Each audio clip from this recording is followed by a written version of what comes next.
Last month, Redmill Customs released their Wave 3. Consisting of 7 figures, this drop is Redmill's largest drop yet, and I can't wait to see what else they come up with. Thanks to Redmill for sending this wave over for review, and let's get into it. Starting off with Commander Bly, Redmill has really outdone themselves with this figure. Pad printed on all official parts, and the helmet being a replica mold, this figure was so close to being my favorite figure from this wave. I have a problem with Bly's helm with the printing being slightly off-center. It's supposed to be butt up right against the fin as in a universe in the Clone Wars. And if Redmill ever does a V2 of Bly, I really hope they fix this. Another cool feature that you can do for this Commander Bly is use LEGO's official macro binoculars, and they fit extremely snugly on these AP1 style clone helmets. Denal was a figure I didn't even know I needed. Pad printed on all official parts and a replica helm. This figure has become my favorite 501st Trooper from Redmill. If you guys remember back to the earlier seasons of the Clone Wars, this was the same clone trooper that Cad Bane stole his armor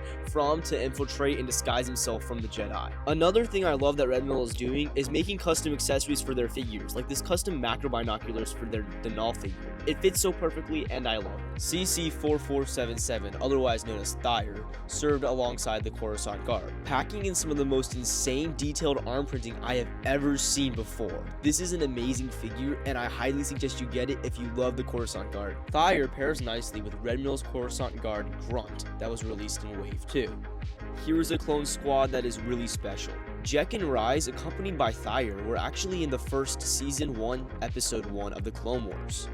Commander Phil is such a special clone trooper, featuring the red accents and the wraparound helmet, which is definitely my favorite part about this figure. Phil was one of those clone troopers that Redmill just did perfectly in my opinion. I didn't see anything really wrong with this figure, and I would definitely buy it if you love the first season of the Clone Wars. Featuring alongside Commander Phil is a Phil Grunt or Phil Trooper. This clone trooper features similar markings to Phil with a more dumbed down design as Grunts are, and is a really great army builder if you like to army build this type of clone trooper. Something to be noted is that the Phil Trooper's leg were completely loose. They wouldn't really stay on the hip at all. You can change the hip like I did, and it did help it a little bit, but not by a whole lot. Redmill charges the premium price for these figures, so I would hope eventually that we would get the premium figure for the premium price. This is not a total huge deal, but it's just a small little mistake or misstep that I hope gets addressed in the next wave. For the last named clone troopers of Phil's squad being Jek and Rise. Rise basically being a Phil Grunt besides the belt print being removed and being blank white, and some really detailed arm printing that I want to yap about so much. And they felt so much detail into that tiny arm space. I don't even know how it's possible, but it just blew me away. On to the last clone trooper of this wave being Jek.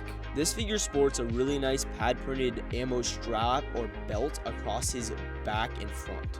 And he also comes with that amazing arm printing that we see everywhere on these clone troopers. The AP1 community is really strong right now, and if Redmill keeps up this continuity, it will continue to only get stronger. Let me know your thoughts down in the comments below, and I'm done.